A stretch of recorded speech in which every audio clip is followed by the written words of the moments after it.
क्या आपको पता है देश की पहली कंपनी कौन सी थी? उस कंपनी का कारोबार क्या था? क्या वो कंपनी अब अस्तित्व में है या नहीं है? और अगर है तो फिर कारोबार क्या है?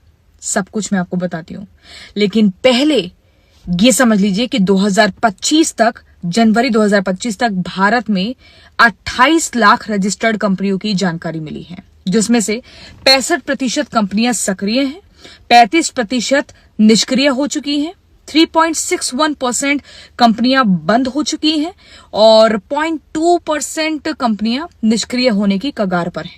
The east India company Bharat की पहली कंपनी थी, भले ही किसी भारतीय की नहीं बल्कि अंग्रेजों की थी, लेकिन इसी कंपनी ने भारतीयों को गुलामी की बेड़ियां भी पहनाई थी और एग्री, माइनिंग से लेकर रेलवे तक के सारे काम ये कंपनी संभालती थी। भारत की पहली संगठित कंपनी थी जिसने मुगल बादशाह जहांगीर की अनुमति से 1613 में सूरत में अपना पहला कारखाना स्थापित किया था। सन 1600 में 31 दिसंबर की तारीख थी जब इस कंपनी की स्थापना हुई और 1857 तक भारत में इस कंपनी का राज रहा। उद्देश्य बस एकमात्र था कि भारत में ब्रिटिश साम्राज्यवाद को बढ़ावा देना है और इसके पास विशेषाधिकार ये भी था कि ये व्यापार करने के साथ साथ अपने पास सेना भी रख सकती है, युद्ध करने का भी अधिकार था ताकि अपने जो व्यापारिक हित हैं उनकी रक्षा की जा सके। 1600 के दौर में साम्राज्यवाद और व्यापार की होड़ में पुर्तगाल और स्पेन का जलवा था।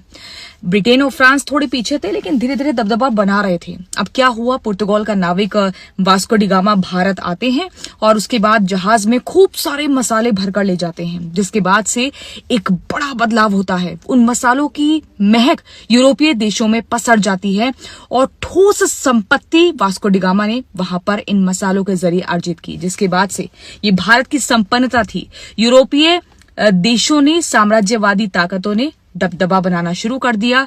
ब्रिटिश की तरफ से ईस्ट इंडिया कंपनी ने किया। चार्टेड जॉइंट स्टॉक कंपनियों में से एक थी द ईस्ट इंडिया कंपनी। और पहली सफलता इसको तब हाथ लगी जब पुर्तगाल के जहाज में लूट मचाई जो भारतीय मसाले लेकर जा रहा था।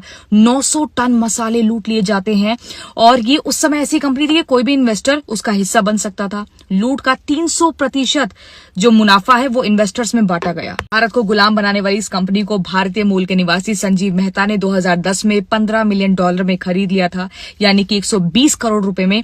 और अब ये ई कॉमर्स प्लेटफॉर्म बन चुका है जिसपे चाय, कॉफी और बाकी के सामान ऑनलाइन बेचे जाते हैं। वैसे वाडिया ग्रुप भारत की दूसरी सबसे पुरानी कंपनी है। 1736 में लवजी नुसरवानजी वाडिया ने इसकी स्थापना की थी।